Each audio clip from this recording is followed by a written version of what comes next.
This is Asher. He is 7.5 years old. He's about average size for his age, and he is buckled in right now, as you can see, with just the seatbelt alone, but he is not yet ready for the seatbelt. Let's look at what's wrong with it.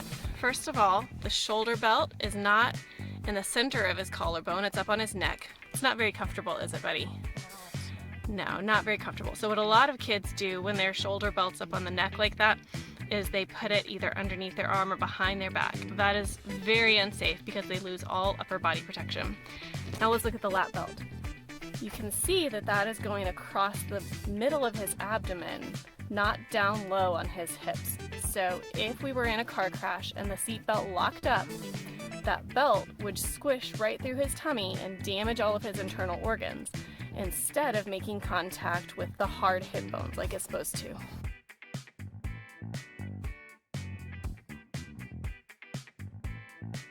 Well, actually, you do have to slouch down a little bit, aren't you? Are you slouching to get your knees over the edge?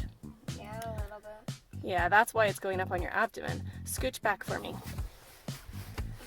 So if he scoots all the way back, now his knees are not quite to the edge, and you see how they almost look like they're over, but the calves are a little bit squished up against the seat.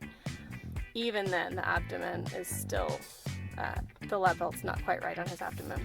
So we're gonna show you next using the booster seat properly to get a good seatbelt fit. So right now, this is the booster seat at the setting that it originally comes at, and as you can see, it looks too small for him. His ears are right at the very top of it, and more importantly, this shoulder belt guide is down below his shoulders. So what we need to do is raise this booster seat up so that it's at his shoulders. Can you hop up for me, buddy? Yep. So the way we do that is we come to the back here, and we're gonna pinch this while we raise it up. So we just need to go to the first setting. Now it's raised up a little bit from the bottom, and he can sit in it. And go ahead and buckle yourself up for me. Okay, step back here. Come on, just go back. So put that shoulder belt through the belt guide real quick while you're out at your seat, and you can do it easily. So these belt guides at the top help position the shoulder belt right across the center of the collarbone.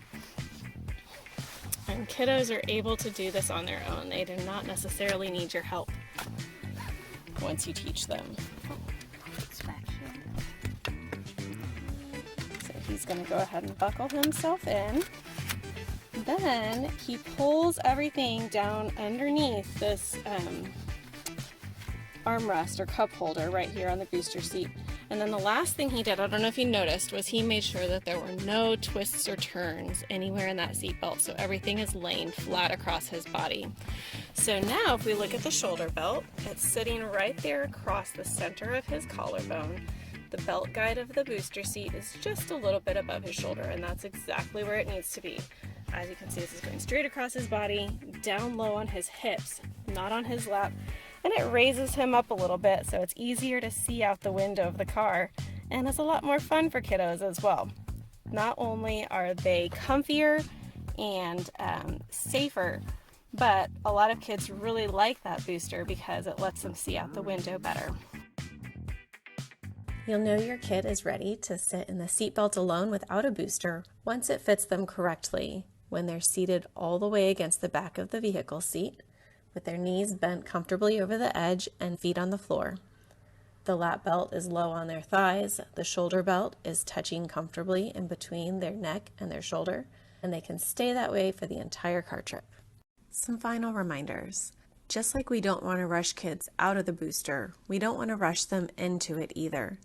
Kids should stay in a 5-point harness car seat until they're at least 4 years old, 40 pounds, and mature enough to stay in place with just the booster and seatbelt. They don't naturally always buckle it up correctly, so you're going to have to teach them the right way to do it and make sure that they stay seated correctly the whole trip.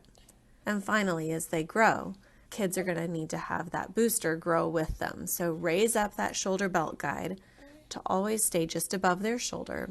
And when you have a backless booster, make sure that the vehicle head restraint is right behind your child's head as well. Thanks for taking the time to watch this video. We hope that you found it helpful and really appreciate your feedback. Please take a moment to fill out our evaluation by scanning the QR code or typing the web address into your browser. This is particularly helpful if you're taking this as part of one of our Texas A&M AgriLife Extension programs.